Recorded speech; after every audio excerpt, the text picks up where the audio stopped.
You're listening to Head to Head, a Star Wars podcast. Two fans, two generations, all things Star Wars begins now. All right, well, everybody, I'm Eric Vansel. And I'm Darryl Sanders. And we're your hosts for the show. I'm once again on a Sunday night, going live a little bit later than usual, but we are here. We're here for you guys. And of course, we had basically talked about it last week, and this week we're going to talk about all the D23 announcements that have been announced. I mean, it's actually more than what I expected. Like, I didn't actually expect them to be this Star Wars heavy, honestly.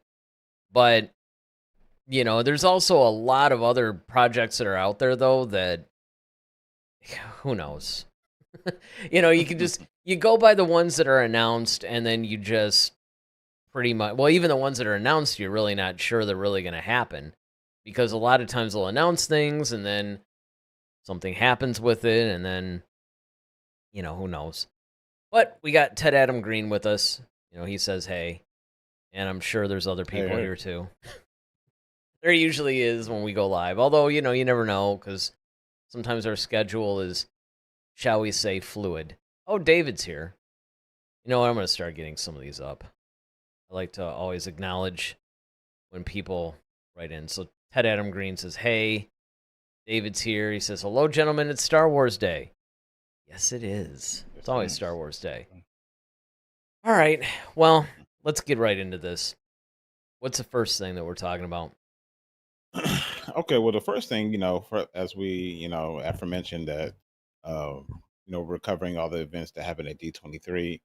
Which is pretty much like, for those who are unaware, it's pretty much like the celebration of Disney. They kind of usually use this as a time to reveal the upcoming projects that they have in the queue. So, of course, we're talking about the Star Wars stuff, but of course they do Marvel and all the other Disney properties. But we're going to focus on Star Wars. So, Indiana Jones himself, also Han Solo, also the man, Harrison Ford, he was among the Disney Legend honorees closing out the D23 festivities.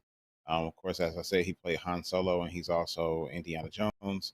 But he was being honored along with legendary Star Wars composer John Williams and Frank Oz, who did the voice and the puppeteering for Yoda in The Empire Strikes Back, and also Return of the Jedi.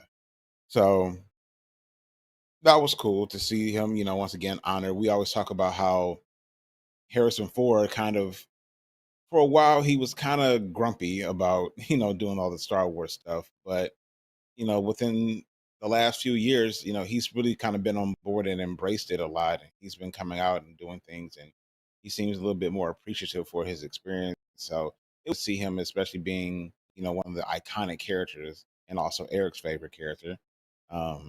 Well, and I think a lot of it, though, has to do with more so the Indiana Jones thing. I don't know. I mean, on one hand, I agree. I think I remember him saying something to the effect that he was, when he actually did the first Star Wars celebration that he did, which, is amazing that they got him there. I mean, for any amount of money. But when they first did the Star Wars celebration where he showed up, I remember reading an interview where because he didn't really know what to expect. He didn't know what it was. And he was just completely overwhelmed, and he started to realize that it's not just a bunch of like nerdy guys that live in their mother's basement. There's professionals, there's people from all walks of life that Star Wars just had a really profound effect on them. And he started to really see that, I think. And I think it really started to warm him up to the effect that he's had on all these people through the character that he played in Star Wars. And then, of course, beyond that, you have Indiana Jones and all the other stuff that he's being honored for. But I think that was something that made him a little bit less cantankerous about, the character or actually just showing up to these things, And plus, I mean, if you think about it, he's like 81 or something, 81, 82, somewhere in there. And he's more years behind him than ahead of him. And I think he's starting to really come to grips with his whole legacy and really just trying to enjoy that a little bit, to try to be present, I guess, would probably be the Yeah. best thing. So it was really nice that they did that. And of course, John Williams, he's in his 90s. It's like he Hmm. had retired and then Everybody's he came out and everybody's Master Yoda at this point. yeah, exactly. And Frank Oz isn't exactly that young either. So Mm-mm. all these Nope. guys, and it was sort of like the same thing we said about James Earl Jones. We don't really know how long these guys are going to be with us, and it is important to celebrate them. I mean, of course, it's funny because they keep bringing John Williams out of retirement to compose all these different projects, and I think he actually officially himself just said, "You know what? I'm not retired anymore. I'm just going to keep doing this stuff until I die." So there's that, but yeah, I think it's really important, though, while these people are still with us, to honor their contributions, certainly to the Star Wars franchise and beyond, because as we know, John Williams has done an awful lot as far as movie Hmm. soundtracks and everything else, iconic ones too. So Yeah, it was nice to see that. absolutely. It was nice to see that there. It's always great to see these titans and legends get their flowers while they can still smell them, and people they can really take in and absorb, all the love. I mean, they've been getting it, of course, over the years, but when you get these, almost like a lifetime achievement award type thing, and you really just recognize for your craft, that's got to feel good for these guys. So Well, not only that, but I mean, if you think about it, you also have to think in terms of they're getting it at probably about the right time. It would be frustrating if you're hmm getting lifetime achievement awards at like 55 or at something 40. because yeah, because then it means that you pretty much peaked and you don't have much more to offer and that your time in the Right. sun is done. But these guys are in their 80s and 90s. It's like this is about the time that even though they're continuing to work, I mean, look, Harrison Ford, I don't know how he's the Red Hulk. He's the new Captain Ross or whatever, but he's also doubling as the Red Hulk. They were basically showing a bunch of clips of him as the Red Hulk. I mean, obviously a lot of that's CGI, but still, he's he's not He's good at just being angry, so right. But I mean, the thing about him is that same thing with the last Indiana Jones movie. Sure, he's dialed it down a little bit, but I mean, the fact of the matter is he's still taking on fairly active roles. I mean, he's not just, hmm the police captain or, like just the president or something like that. I mean, he's still hmm taking on fairly action oriented roles, much the yeah, same he's way kind I of like, think that Liam Neeson is. or even Clint Eastwood. I mean, Clint Eastwood Yeah. still, Yeah. running around. Stallone, he's up there too. I mean, he's still running around doing stuff. So Yeah. I a mean, lot these of these guys, and guys, look, Bruce Willis would be too if he didn't have Lewy body dementia. So, yeah, there's a lot of these guys, even though they're getting a lot older and more geriatric, they're still taking on roles that are still a little bit demanding, both acting wise and physicality. So I think that that's really nice. And I think it's great that they've taken the time out to actually do all this stuff, in addition to the projects, of course, that they're announcing. hmm absolutely. And then let's see. So one of the big things that was revealed, we're going to deal with this a little bit, is during the Disney showcase, Skeleton Crew star Jude Law, who plays enigmatic, uh, and this is the name of his character in Skeleton Crew, Jad Nawood. Whoa. Good luck saying that. Good luck saying that. 10 times Oh fast. man, Jad Nawood. the reason why I say that though is because we got to review this thing. Mm-hmm. We're And we're just we're just gonna call him Jude Law. We're gonna pull a David or something, or we'll call him like something that he looks like, from some other yeah. franchise. But yeah, I mean, for right now, I can just tell you, we're just gonna It's call him Jad. Jude Law. I'm gonna say Jad. Well, but Neil then again, Neil yeah. before Neil before Jad. Well, there is always a possibility. Well, first of all, it's like anything else, right? If you hear the name a bunch of times, because how many times have we reviewed, the first or second episode or whatever of some of these shows, and we haven't really dialed into the characters yet. To the point where we're like, yeah, the one with the hat and it gets relegated to something like that. And so obviously it takes a little bit before you start to remember some of these characters. So in this case, I'm hoping that maybe if they just call him whatever they're going to call him enough times, we'll lock into that. I mean, he is the star of the show, basically. Yeah. Um, let's see. They showed the first look of the footage from the forthcoming series, created by Spider-Man: Homecoming director John Watts and writer Christopher Ford, following the adventures of four kids. The kids' names in the show are called Wim, Fern, KB, and Neil. The trailer gives us a glimpse at a mysterious discovery and the journey ahead as the foursome are hurtled into a strange, dangerous galaxy. The quote is, "I fell in love with Star Wars when I was a 10-year-old boy," Jude Law told the audience. And what I love most about the series is told through the perspective of the kids. I mean, it's a great deal for me. It means a great deal for me to be a part of the Star Wars galaxy. They're lost, really lost, and we can't wait to see what comes next when the series premieres on Disney Plus December 3rd. You see the trailer? No, I did. Now, this is something David. The kids can act. Like, just from the trailer, I can tell already the kids can act. Yep. So he should be thoroughly impressed by this. I'm actually looking forward to it. I mean, this is one of those things where, because I like movies like Stand By Me, I like movies like Super 8, like basically a lot of what this is modeled after. Goonies, Stranger Things. Yeah, sure. Stranger Things, stuff like that. I'm a huge fan of all of that. And at first, I admit, as much as I'm a huge fan of all of that, I wasn't 100% sure that I wanted it in Star Wars right away. But I gotta tell you, as soon as I saw the trailer for this thing, I started getting a little bit excited for this. And I didn't think I would. I remember there was times where we would be doing updates and oh yeah, Skeleton Crew. We would say something like that, or, we were just like, well, all right, we're going to have to review this thing when it comes out. Not entirely sure I'm all that enthused about it, but whatever. But I have to say, I mean, I saw the trailer and I started getting a little excited about it. Yeah, I mean, once again, looking at it, it's shot beautifully already. It is, yes. Already, I can tell. It doesn't look.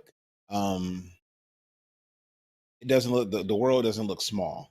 I like how they're kind of set up when you see like kids like in space school, basically. So that's hilarious, and that's the cool thing I like about Star Wars now that they're doing is they're actually expanding the universe in the sense of the common or the everyday people. Like, what does school look like in Star Wars? You know what I mean? Right. Like, it's like, what are the people doing that aren't fighting this massive war? Like, what's the everyday citizens doing? They got to be getting an education, going to school, whatever, right? So, yeah. Yeah, and we got to see that a little bit in Andor. Yep. Or we'll see little glimpses of stuff like with the common or the everyday, even with the Obi-Wan series when he's working at the meat factory and he's just doing his day-to-day job, punching out. So I mean that's kind of a cool thing. So I really did enjoy that about the trailer. It's once again, like I said, the kids really know how to act. You can tell now this actually looks like, okay, there's $180 million that went into the. Well, I was actually gonna make the joke that maybe that's where the Acolyte's 180 million went. Maybe it accidentally got allocated to Skeleton Crew. There's a little clerical error in there somewhere. We fudged the numbers a little bit. Let me get this from Ted. Ted says, I am very excited for Skeleton Crew, despite stopping Ahsoka after episode 3. I am more than happy to give new, different Star Wars creators a chance to tell a fun adventure. Absolutely. I mean, look, and even from the same mind, right? I mean, sometimes, even in the case of Filoni, because actually I don't know who's doing Skeleton Crew. I didn't really catch that. Well, Dave Filoni and Favreau are producing it. However, the director from Spider-Man: Homecoming Right. Uh, he's Yeah. doing. He's Yeah, actually doing the he's the directing. one. Well, and I mean, look, John Filoni and Watts. yes, right. Filoni and Favreau pretty much produce everything. I mean, Everything, right? that's basically a given. So I knew that. It's just that Okay. sometimes, like in the case of Ahsoka, they're a little bit more involved. Other Right. times, like in the case of Obi-Wan, when it's Deborah Chow, they're not really. I mean, they're involved, but they're not the showrunners. Or like Leslie Headland with the Acolyte, where actually their Mm-hmm. involvement was, I would say, minimal, probably. But yeah, We could tell.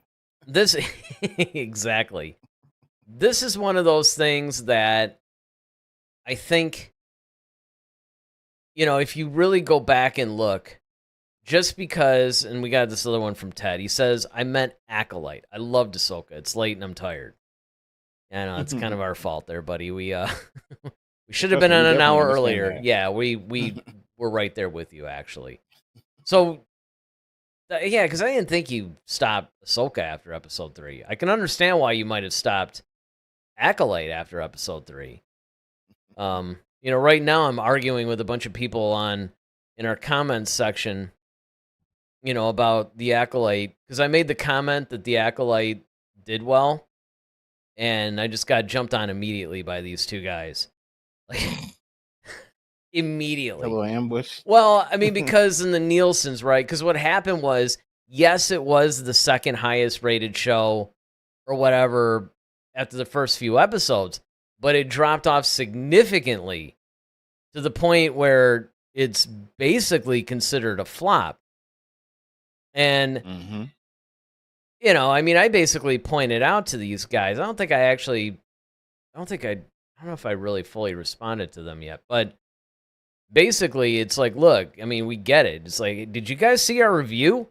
It's like, I'm not necessarily saying, I mean, again, if they're nailing me on the whole, hey, this is like a really successful series, there's no way it's not getting a season 2. And I said, buckle up. And, naturally they kind of latched onto that too, where it's, I felt the need to be like, guys, I don't necessarily want a season 2. I mean, I will say though, that I am a little bit more invested in the actual story. It's just the execution that sucks. And that's really been what's been plaguing Star Wars. And I think, going to Ted's point, that this is why we can give other projects, because even though it is getting more difficult with each failed project, they do fail at different levels. There's a couple that are successes, and it could be by season, right? Because like The Mandalorian season 1 and 2 was fantastic. Season 3 was okay. So season 3 would be considered a failure by season 1 and 2 standards, but it would be a success if you compare it to, say, The Acolyte. And then Obi-Wan, Ahsoka, they all have different levels of failure, but you can overlook some of that because you enjoy the story in some cases more than others. And so it's easy to say, well, we have a different showrunner in this. This is somebody who didn't do any of the previous series. Because if they attach Deborah Chow to it, you could say, well, Obi-Wan was okay. But with this, it's like, okay, this is somebody new coming into the Star Wars universe. And I agree with you. I think that this thing does look expansive and expensive. Yeah. Like both. Expansive. Right? Right. Because it doesn't seem like they're relying so much on the volume. And this is something that was similar to Andor. Andor felt a little bit wider and bigger. Let me ask you this. With John Watts doing, and like I said, he's the director of Spider-Man Homecoming. Do you think because they're dealing with children, he was a better, and now it just kind of dawned on me, like, you need a guy or someone who's used to getting things out of younger people, younger talent. Even though Tom Holland, of course, like ever since Spider-Man, he's blown up since then. Mm-hmm. But his performance, I mean, quite frankly, he's actually like my favorite Spider-Man out of like, Tobey Maguire and Andrew what's his Garfield. name? Andrew Garfield, yes. He's my favorite just because to me he kind of has more of the Peter Parker look, number one, and then the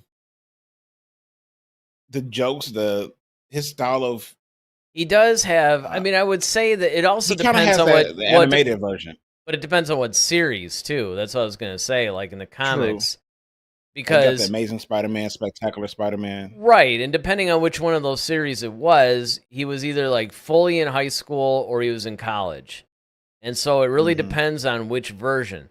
Like I think Tobey Maguire nails it in the older version, even though yeah, you can make the argument that he's a little quirky. But I mean, if you once he really got going, he pretty much had it down.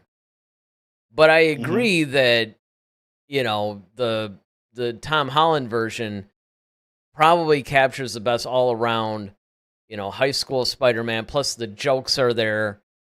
At Yeah, first definitely.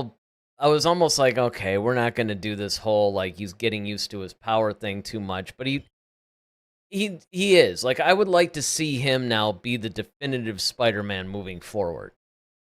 Yeah. Oh, absolutely. I think they did a really good job of really finding someone who kind of has that boyish charm. And the only thing is, you don't see him as so much as the nerdy scientist. You don't see that much that aspect of him as much, like you Right. would see, like And well, maybe with a Toby Maguire. but then again, they relied on that a little bit more for the older version anyway.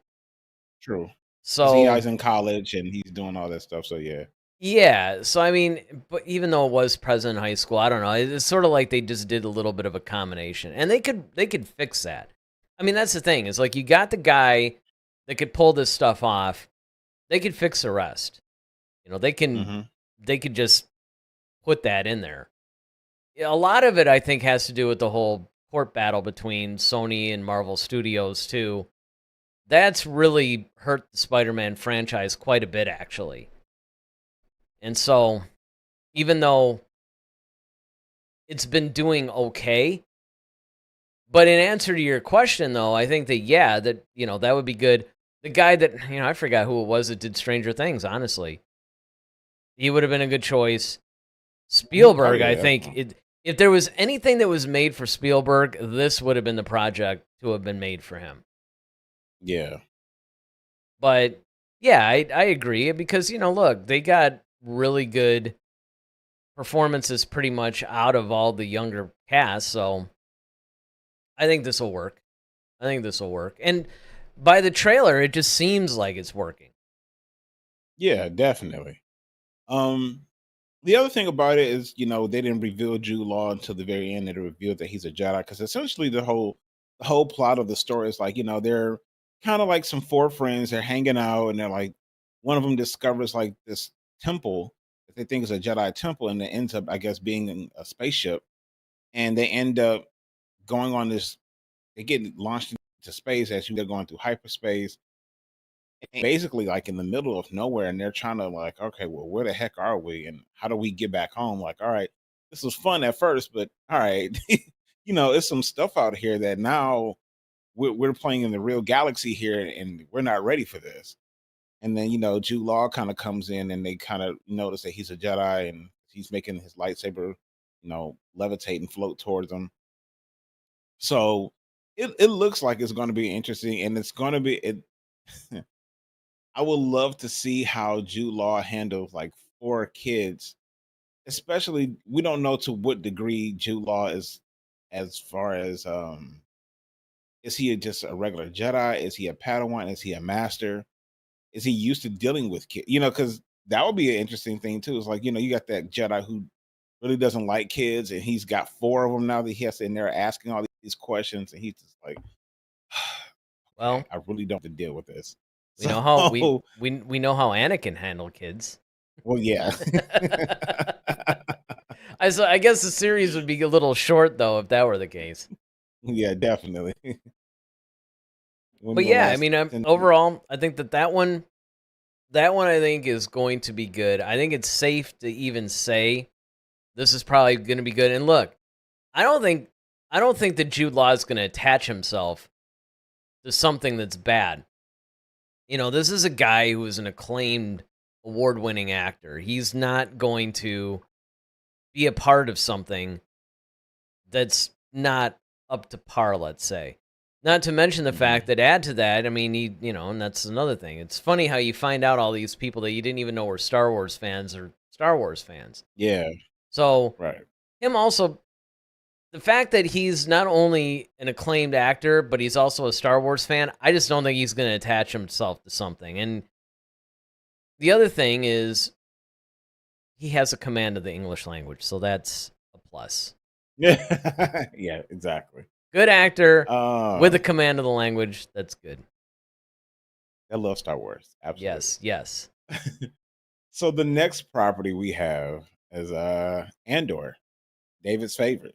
Andor season 2. Andor star and executive producer Diego Luna was on hand to update fans on the second season of the acclaimed Disney Plus series named after his character Cassian Andor. After addressing the audience in Spanish, somebody who has a grasp over 2 languages, English and Spanish. Hey, man, as long as English is one of them, right. It's an English-speaking thing, I mean, I don't want to sound like that guy, but it does help. Star Wars, a foreign film. Yeah, right. After addressing the audience in Spanish, Luna expressed his love for the character and excitement for the journey thus far. Thank you for caring so much about season 1, and in many ways, Rogue One has changed my life forever. I've lived with Cassian Andor for almost 10 years now. Then they, with a sizzle shown in the room only, those in attendance got visual confirmation that Orson Krennic and K2SO will return for their screen portrayal from Rogue One and Star Wars Story. Alums Ben Mendelsohn and Alan Tudyk, respectively. The behind the scenes peek from the creator Tony Gilroy promises an even larger scale and galaxy encompassing vision for the second season, with peril at every corner. The next episodes in the series will drive towards the birth of the Rebel Alliance and the beginning of Rogue One. The stakes are greater and the enemies are more arts, and the clock is ticking. Luna warned. Season 2 of Andor will premiere on Disney Plus in 2025. Oh, yes. An ambiguous release date. We always love those. Well, and remember, it was supposed to premiere, I think, this year, but they pushed it to 25 because of the whole writer's strike thing. Writer's strike, yeah. Yeah, that was... They couldn't get it done in time, and that's fine. Look, take your time, do the thing correctly. I never have any issues with that. And we've always known that this was going to be the one that's going to jump around a little bit time-wise, and of course, it's going to lead up to Rogue One. Now, one of the things that I really like about the fact that Ben Mendelsohn is returning as Krennic is the fact that this seems to pretty much... I won't really say confirm, but it does increase the possibility of this giving us a little bit of that catalyst type of thing going. Mm-hmm. Because, as everybody, well, I don't know if everybody knows, but Catalyst was a novel that's basically a direct prequel to Rogue One. And it's an important one. And like I've said a million times, do you really need to read Catalyst in order to enjoy Rogue One or to understand it? No, of course not. However, I will say that if you do read it, it will completely change your Rogue One viewing experience significantly.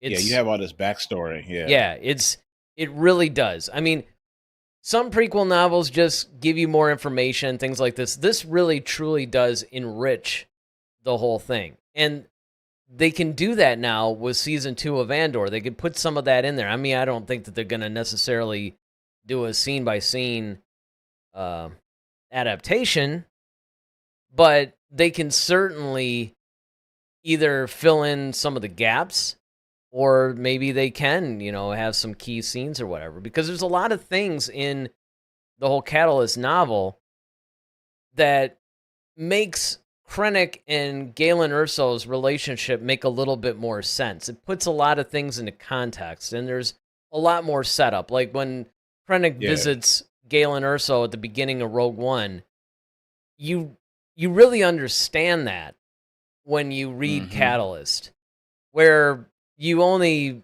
vaguely understand it, at least as to how it relates to Jyn Erso, if you just watch Right. Rogue One. So I'm really hoping that we do get some of that.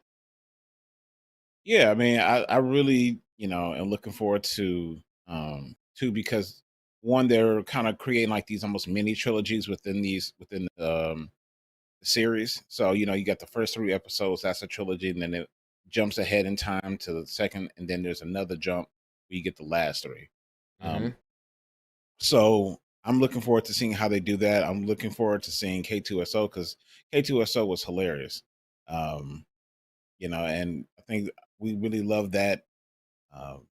And that's the thing about Star Wars. They've always come up with pretty good droid counterparts, especially the ones that are speaking.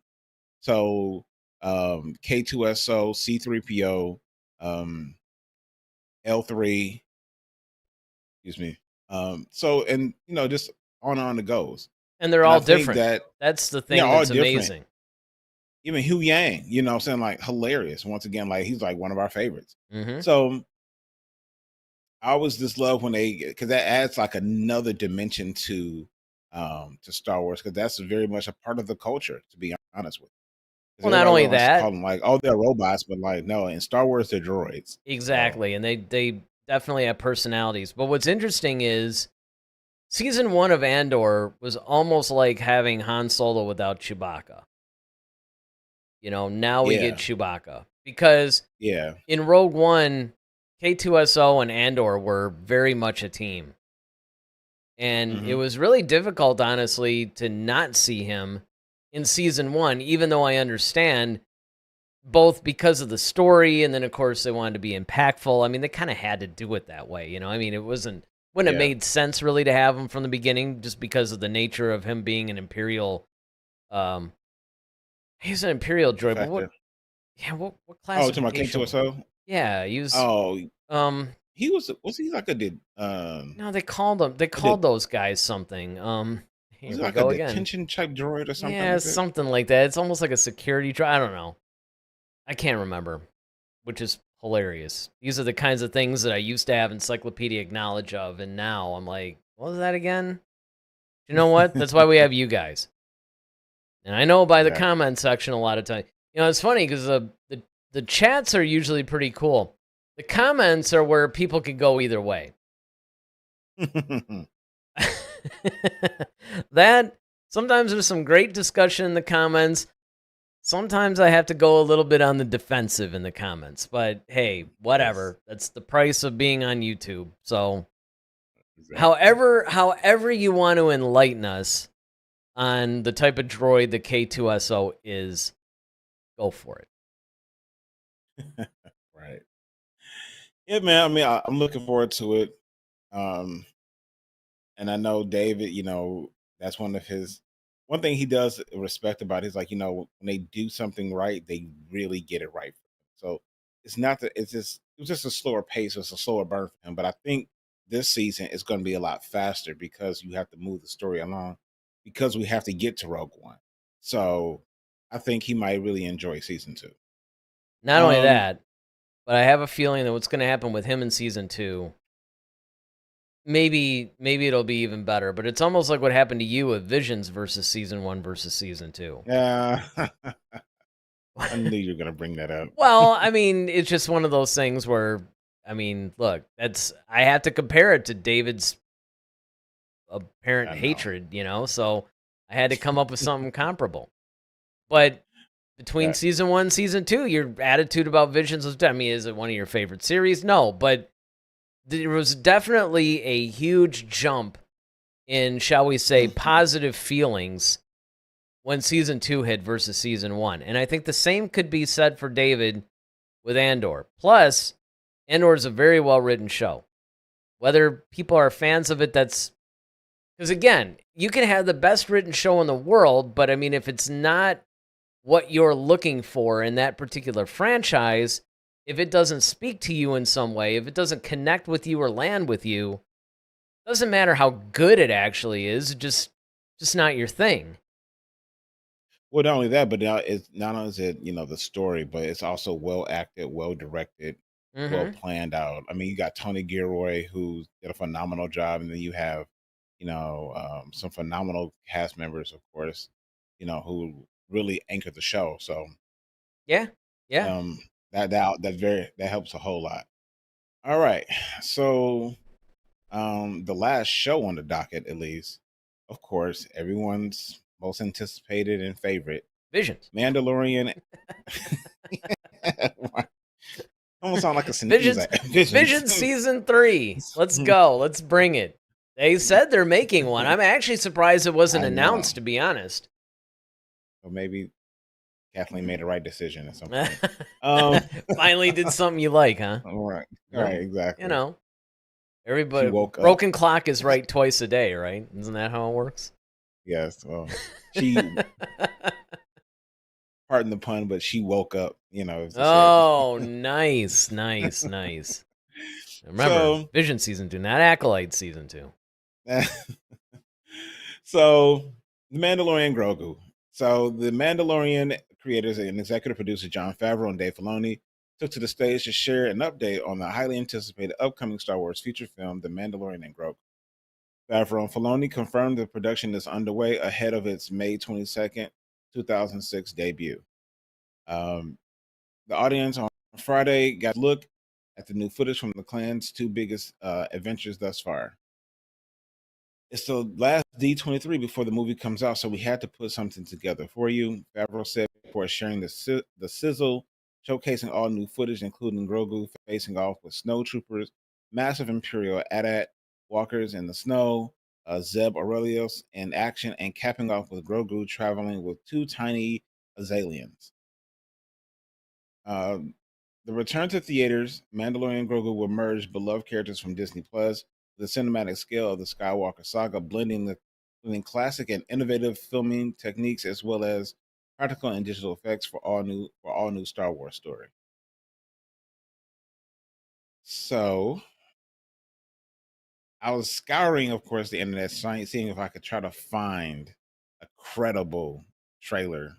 Disney's got that whole thing on lock. I mean, they're No, and they did that. If you remember when we first, it's odd because it got a ton of views, but I had found like some thing where, because the Mandalorian season 3 trailer was first debuted at probably one of the Disney conventions. I don't remember which one it was, but I remember essentially because Disney hadn't officially released a trailer yet. And so what we ended up reacting to was basically like this guy going old school, right? They're like shooting the screen at whatever it was. It might have been one of the celebrations. And they were just shooting it with their phone, and then they uploaded that. And amazingly, it hadn't been taken down for a while. And even us, we get copy strikes on anything, it seems like. That one actually stayed up. Which is amazing because it was a bootleg, essentially. And then, of course, sometime later, because there were a few people that released it, so that pressured Disney to just go ahead and put out the official version.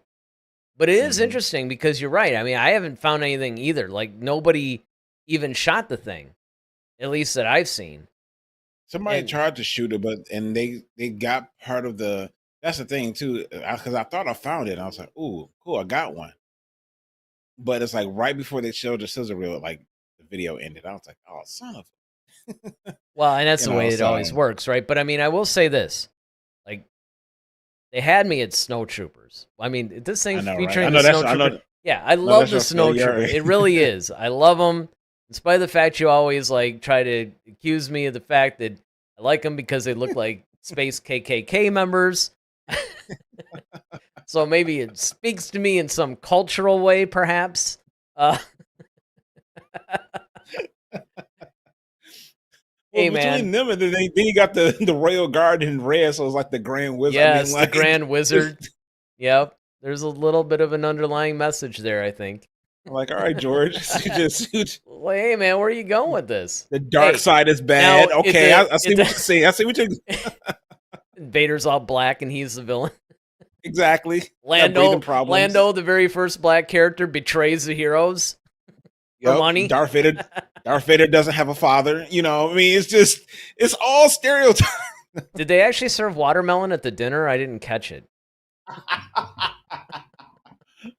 At least Vader had manners, though. He said we'll be honored if you would join us. Exactly. Good, you know, listen, Vader's all like, look, Vader, you know, Lando and I are going to go out back, shoot some hoops later if you guys want to join us.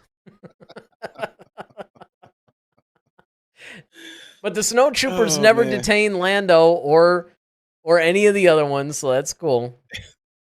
But no, really, I mean, I always did like the look of the snowtroopers, and I thought that they were somewhat underutilized. Actually, a lot of their, I mean, this is kind of weird, but a lot of their wintry gear, right? Mm-hmm. Or wintry stuff, like the AT-AT. Well, then again, those are basically all-terrain. I mean, we associate them with Hoth, but we do forget there was an AT-AT, or AT-AT if you really want to be technical, that was on the moon of Endor, because that's what ported Luke. And of course you had the Skywalkers, and the Skywalkers have really popped up everywhere. So I mean, that's cool. But I don't know. I think that they kind of underutilize that stuff, you know? Well, for those of you who don't know the difference between the AT-AT and the Skywalker, this easier way to figure it out: the AT-AT has 4 legs, Skywalker has 2. Yeah. It's not one of those things that you got to turn them over and see if they're a boy or a girl type of thing. But right. But I mean, well, and you know, Skywalkers are AT-ST all-terrain. Wow, I don't know what the S and T. I mean, the AT-ATs are all-terrain armored transport. Yep. I don't remember what the S and the T stands for in the Skywalkers. Are we Scout Transport? All right, I'll go with that. Just David, of course, make it as we go. It says y'all are crazy. Crazy. You all are so funny. Yeah, well, you know, we'll be here all week. Yeah. It's my time, folks. That's right. But I think that they could actually do a lot of cool stuff. And I will say this too. I'm really encouraged by the fact that this is going to combine. Like, I really do feel that this movie is going to really feel like the original trilogy. Because remember, this is the first time we get to see this as a film. We always said The Mandalorian sort of felt like Star Wars. Like, it gave us that vibe. I really think that if they bring in some of the familiar characters, plus a lot of the Disney Plus characters, that yes, this thing can feel like the classic Star Wars film that we love. I mean, right now, the best thing that we've had from Disney, honestly, theatrically anyway, is Rogue One. Well, the other thing that's cool about this is that, and I saw this in the, when they brought out Dave Filoni out and Jon Favreau, and Filoni was, you know, giving Favreau his praises. And he basically, you know, he said, I know everyone's excited to see Star Wars return back to the big screen where it belongs. Like, this is, so once again, it shows that they're really in tune with understanding Star Wars, knowing that this is where it was birthed. This is where, I mean, yes, we're giving you all these Disney Plus, but this is where, you know, the bread is buttered here. Yep. But he also made mention that, you know, he got a chance to really, like, you know, study under Favreau. He's like, you know, you've been knocking it out the park with Iron Man and all these other different things. And so, like, he thought to himself, like, man, he's got to make a really good Star Wars movie.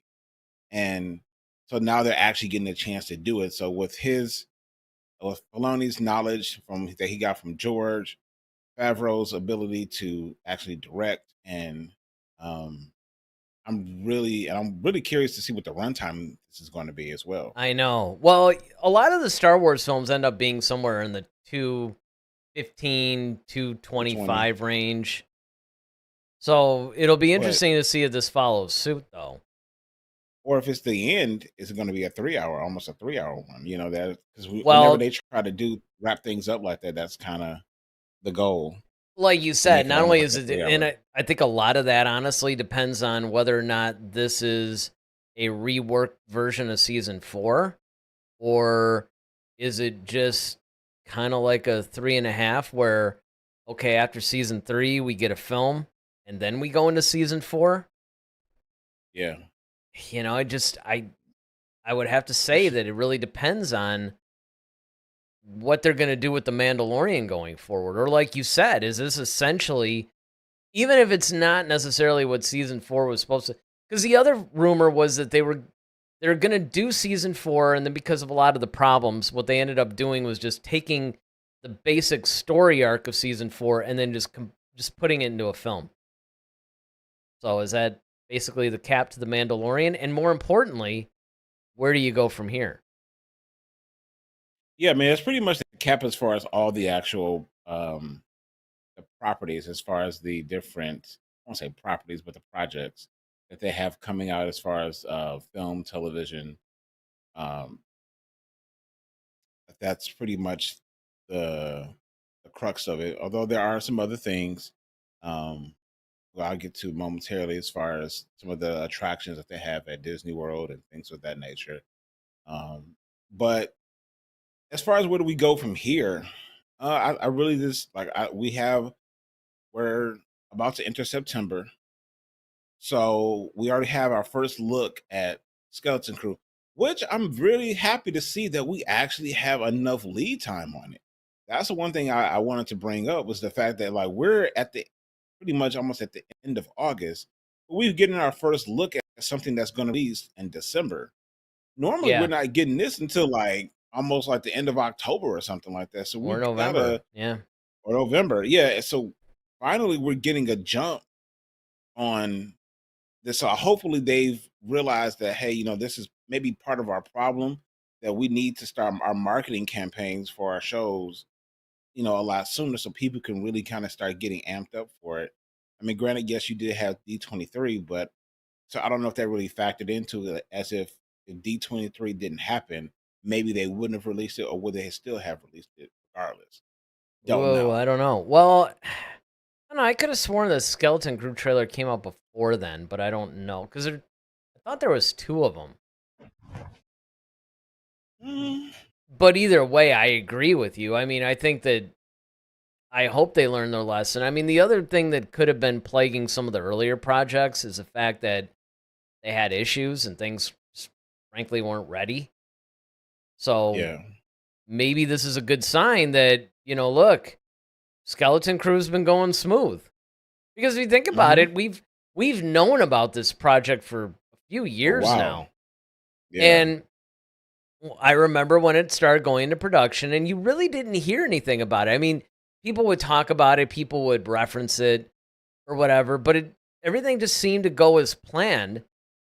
And so I think it's a really good sign, and that's probably why we're getting the marketing early enough, is because things went smoothly enough that it's like, hey, we can put that out there now.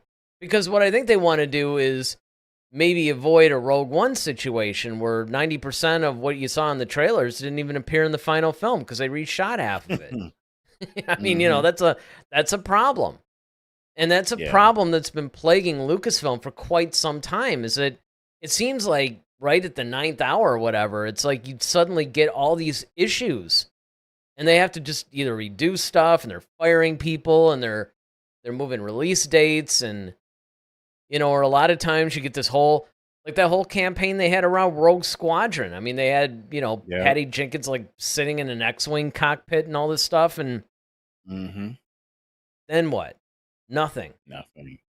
Nothing. So, and of course, Yeah. what's notably absent from this announcement and a lot of these things is a lot of the other films.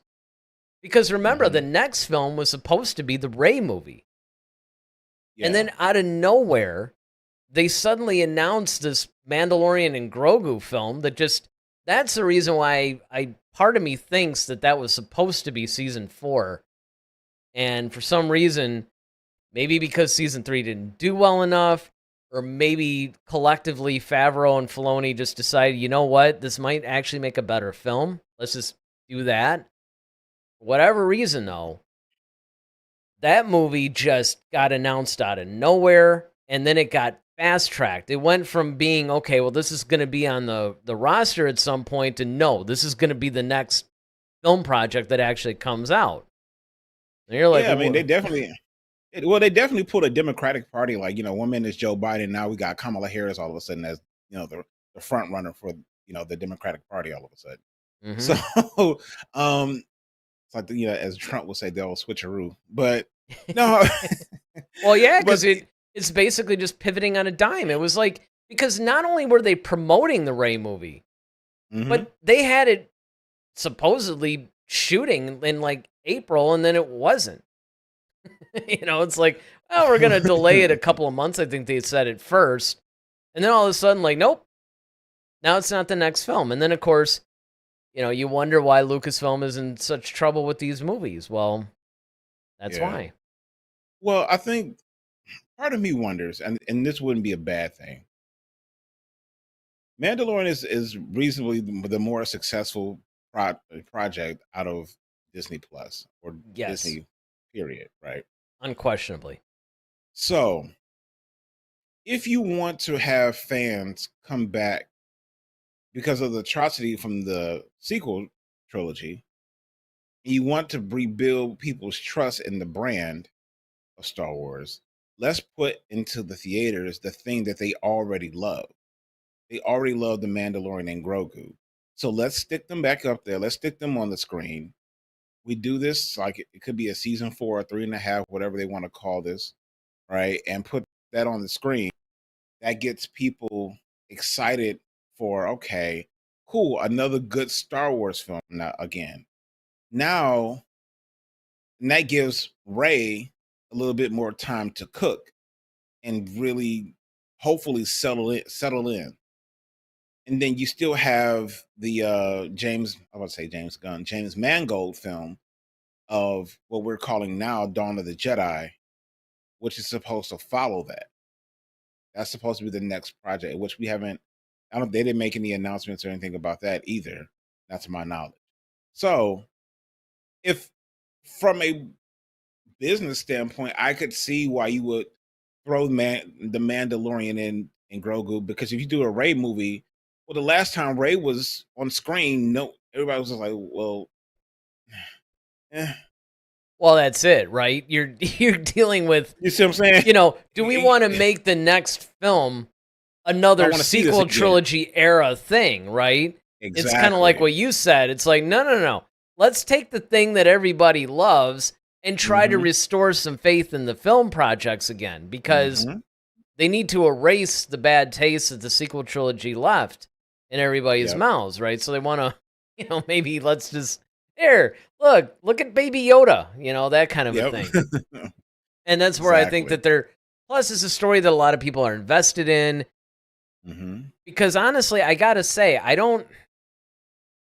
at first I thought when Filoni's film was going to be a culmination of, and I mean, it could still be that way. I mean, just because of calling him Mandalorian and Grogu doesn't mean that Ahsoka doesn't pop up and Boba Fett Right. and everybody else, right? All the, at least that era's series, you could still have that. However, I always looked at it like it was going to be an Avenger style movie, to where you were going to have a story arc that would carry through, say, each of the series. And then they would cap it off with an ensemble film. And then they would make the next seasons or whatever of the series. And then at the end of that story arc, you'd have another film. I thought they were going to roll that way. But now I question it. I almost wonder, once you do this on film, I could see them making an Ahsoka season 2 with no problem. I mean, I could even see them maybe making a Book of Boba Fett season 2. I don't necessarily know, though, if they're going to go back to television for The Mandalorian, or if now that's going to become a film franchise. That's a good point, man. I can't see them making a Book of Boba Fett because I think that was just so bad.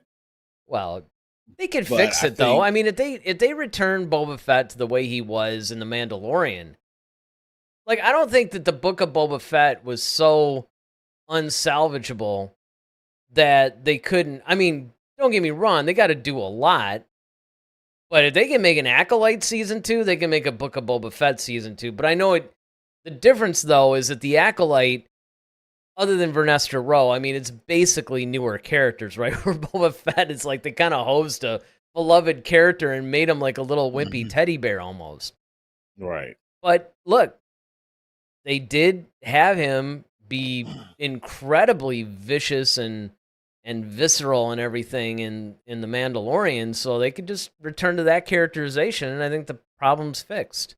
And if they do that in Mandalorian and Grogu, I mean, that would hopefully inspire them to like, okay, this is the Boba Fett we want to see. And then maybe if Favreau and Filoni are doing him, then maybe that will help people kind of like, okay. Sure, that could actually spearhead a Book of Boba Fett season 2. And that's also the way, by the way, because The Mandalorian was in it. Not only was he in it, he occupied like a full episode and a half of the thing. Yep. You can then tell Mandalorian stories through that series on television and then keep The Mandalorian as a film franchise. David says, did D23 put you all at ease about the future? You trust them more because of their announcements? No. Well, I wouldn't say we trust them more because of their announcements. Trust them. I think... for me, I would say it's just seeing what's the upcoming projects, and like once again, I just like to hear, and I like to hear. For me as a fan, yes, I want to see the content, but I'm also listening to like what's not being said or seeing the things that are being said that aren't reading between the lines, basically. Obvious, right? So, like my whole point about we're getting Skeleton Crew promotion now in August. You know, we still got 3 or 4 months left before the show even comes out. I like that because that's one of our biggest gripes. You know, we talked about that way back when Solo happened, because Solo had no promotion until like right before the stupid thing was about to drop. I'm like, oh yeah, by the way, go see this movie, and it's like after the movie you all hated. You're right. So it's things like that. It's things where I'm watching the trailer for the Skeleton Crew, and I can tell that the kids can act just by listening to them, and just the way that you're hearing the inflection. I could just already tell that these kids, you know, really know how to act. And Jude Law, he's, you know, like Erica said, is an accomplished actor.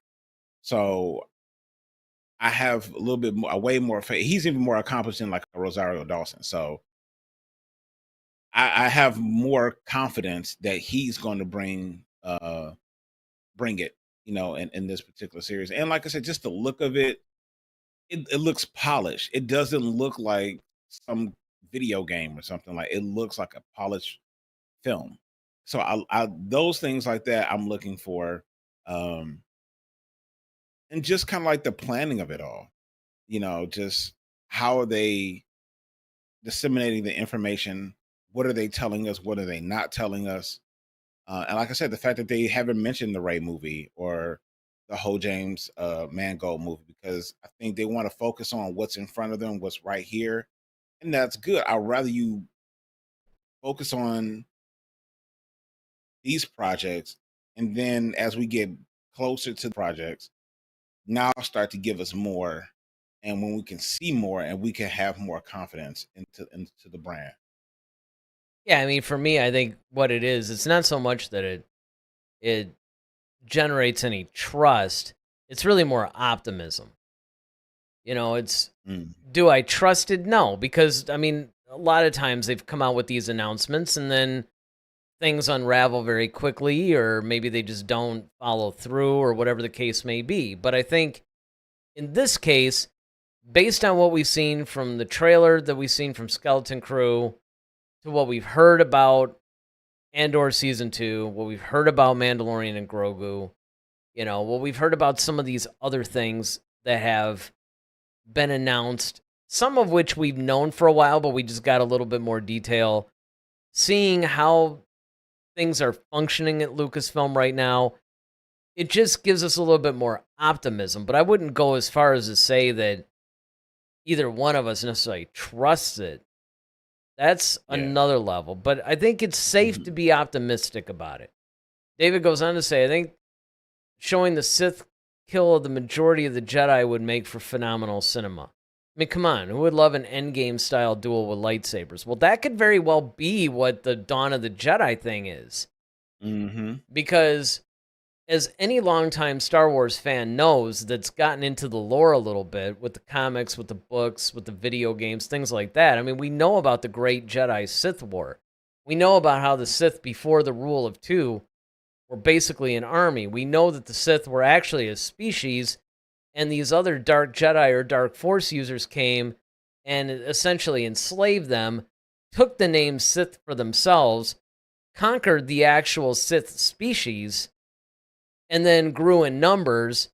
And then, of course, the problem is that they kept betraying and killing each other, and so that's when Darth Bane came up with the Rule of Two in order to keep it a little bit more streamlined. But, you know, an Endgame-style movie would be fine. I would be happy if we just got a Star Wars style movie. How about that? How about we go back to what made Star Wars the cultural phenomenon that it is, and stop maybe trying to make it Marvel or make it something else? You know, there would be no Marvel movies without Star Wars. There actually wouldn't be a lot of things without Star Wars. There wouldn't be an Industrial Light and Magic without Star Wars. Yeah, Terminator, a whole lot of stuff. Man. Yeah. So, I mean, the thing is, Star Wars should not copy Marvel. Star Wars should not try to be derivative. Star Wars used to be the leader. It used to be that a Star Wars movie would come out and everybody else would look and see what it was doing and then trying to copy it a little bit, or at least, you know, take the best parts or whatever. So no. Yeah, it's kind of like iPhone. You know, iPhone came out, then everybody like Samsung wanted to kind of create their little stupid droid, and I know I'm just going to tick off a bunch of people. Yeah, I know. You know, it's like the Apple versus Android thing is just, it always kills me. It's always so funny. David being an Android user, I have fun doing that too. Yeah, my condolences. I don't understand it all. I mean, I'll be honest. And me, I've never been a fanboy per se when it comes to technology. You know, it's just kind of like, I like what actually works and what's streamlined and what I find better. But look, I mean, when it comes to Apple versus Android, it's a lot of the other this versus that type of arguments. It really depends on what you were exposed to first. Mm-hmm. Usually that's the way it works in anything. I mean, if you had a band that had, you know, the original singer and then somebody takes their place and then you have that debate, right? It's usually whoever you were exposed to first. James Bond. Well, which James Bond is best? The one that you're going to think is best is whichever Bond you saw first and sort of grew up with. That's who it's going to be for you. Mm-hmm. Now, if you came into it and you just started sampling everything, that's when you can usually start seeing the strengths. And that's actually true even in Star Wars, because a lot of times you have these different generations that, you know, you had the ones that were exposed to the original trilogy first. Other ones grew up with the prequels, so that's kind of more their Star Wars. Mm-hmm. You know, you get things like that. And I think that those are the important things to keep in mind whenever we're talking about any of this stuff.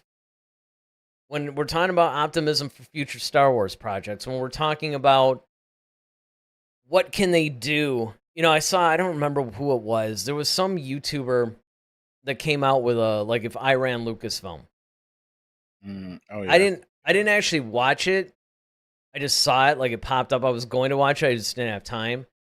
But I think a lot of times when you get into that mindset, a lot of the problems that you're really trying to fix aren't so much just problems with the lore or things like that. It's really more trying to cater to these specific audiences. And the magic of Star Wars is Lucas never tried to do that. You know, he was just trying to make himself happy. He was trying to tell really good, timeless stories that had a moral of the story kind of a vibe to it. And he just released those. And it was fine. Peter Griffin joins us. Hey, head to head. Good to see you. It's good to see you too. We're glad that, you know, you're joining us. Such as it is. I mean, we're sort of winding down the show, really, but hey, that's fine. The thing is, I really think that now, and I've said this before, it's not necessarily a bad time to be optimistic about Star Wars. I think this is the first time in a very long time that the pieces are all there. Now, again, this is very much like each one of their projects. In a lot of their projects, they have all the elements, but then the execution falls apart, right? And that could actually be the case here. Everything could be all lined up really nice. They still might have poor execution. Yep. It just depends on what they do between now and then. I mean, I think certain things are safe. I think Skeleton Crew is safe. It's done. I mean, all they have to do is put the thing out. You know, who cares? Messing up the marketing, all that, that's not going to make a difference. I mean, maybe it'll make a difference in initial numbers, and there's certain financial considerations where that's concerned. The investors might have an issue with that, but I'm talking from a strict fan standpoint. That part's not going to matter. Just put the thing out there. Mandalorian and Grogu, I think that's pretty safe. As long as Kathleen Kennedy doesn't meddle with it too much. I think Andor Season 2 is pretty safe. Pretty much, actually, all the things that we announced today, I think are pretty much on track, and they're safe, and they're good to go. Yeah, I definitely echo that. Just the right thing to wrap up some of these Galaxy's Edge. Right, I know they're yes, the doing other some new announcements. Yeah, they got some I guess you would say few alterations with Galaxy's Edge. But and then they also have like a Moff Gideon skin thing for like Fortnite and Fortnite again. yeah, exactly. That's probably where we find out, like, oh, this is the real backstory of everything, like we Yeah. did with Palpatine. Exactly. But those are some things like they have playable updates. Let's see, they also have uh, a playable update that will bring Din Djarin and Grogu to the interactive ride at Disney parks inside the Star Wars Galaxy's Edge. Well, thank goodness. Finally. Yeah. Yeah, I mean, there's some cool things coming on, and that you guys, I would encourage anybody who wants to know more, definitely go onto Disney's YouTube site and kind of watch some of the announcements if you want, and go back and check some of those out. Yeah, in fact, I think there you might can be some things that we didn't. Yeah, well, I'm we didn't sure. cover. I mean, I think, yeah, the whole D23 thing, I think, don't quote me on it, if the whole thing's not on there, at least clips are. Peter basically says, just put that Outlaws on pre-order, and the Next Jedi Survivor are pretty safe. They can't really mess those up, I hope. However, Dom disagrees. Dom says Outlaws ain't looking too good, in my opinion. And actually, I have heard that. I mean, we talked about that at work, actually, but I have heard that, that it's not quite, let's see. Peter responds and says, yeah, it feels like more of a blaster game than a saber. Well, the problem with Outlaws, there was a couple of issues that I had heard off and on. Some of them were saying that the way that the game is played wasn't quite what was expected. I'm trying to choose my words carefully here. So we were promised like a massive RPG style game. I don't know if it was technically MMORPG. I don't know if it was online or not. But the idea is this is supposed to be like on the level of Skyrim for Star Wars. That's what we were promised. I'm starting to hear that there's certain constraints in the game that, like Peter points out, that, it's maybe more of a blaster style game. Kind of a first-person shooter type of a thing. I mean, I don't know. Some of the I've seen some playthroughs a little bit, like some early stuff. It looks okay. I mean, the game has a nice look. I just don't know I know how it is. And actually, Dom, Chad, a lot of those guys were also gamers that follow us too. One of the things that they keep saying that we should do is to actually do a playthrough, like how a lot of these Twitch streamer guys, and we are streaming on Twitch, so it's kind of like actually stream playing the games, like do a Star Wars gaming kind of a thing. I mean, it's funny because on our Discord channel, we already have a Call of Duty lobby. I was actually in there like an hour before the show, and I'll probably be in there again. So if anybody's watching and wants to hop on that, you go to our Discord channel, you go into the Call of Duty lobby, boom, there you are. We're playing, you can talk to me, the whole shot. But it is something that I wouldn't mind trying to do in order to, number one, expand our channel and more awareness or whatever. But it could actually be somewhat of a fun exercise. And it also gives us something a little bit more to talk about, too, because the gaming side of it, we don't talk about as much. And there are a ton of Star Wars games, and I've played virtually every one of them. But I agree that the whole Jedi, Fallen Order, Survivor, that whole series, I know that I did hear that they're making a third one. Those games are pretty good. They're tough, but they're good. All right, so Peter says, how many nukes you have on COD? 0. So generally, like when I go in, I'll play. I usually play strictly multiplayer. I don't do Warzone. And every time somebody unleashes one of those things, it drives me insane. And there's certain things that I just won't do because I hate it when it's done, honestly. It's cool, don't get me wrong. I mean, it's cool when it happens, but I'm just not... It's not my thing. But I mean, every year the Call of Duty comes out, I'm always buying it. I added the Call of Duty lobby to our Discord channel because I figured I want to try to do that with more games. I might do that with, some of... Like when Outlaws comes out, depending on how it is, I'll probably add another channel for that. I'll add these channels that you or I can hop in on and actually play games with a lot of our viewers and stuff. I think that's just another cool dimension and another way that we can grow as a community together and actually spend time. And we can be talking about Star Wars or whatever. Not that that's the only thing I'm interested in, but, right. we could talk about whatever there. It's just like a really good way of expanding things. Yeah, hanging out with us. Besides these live streams.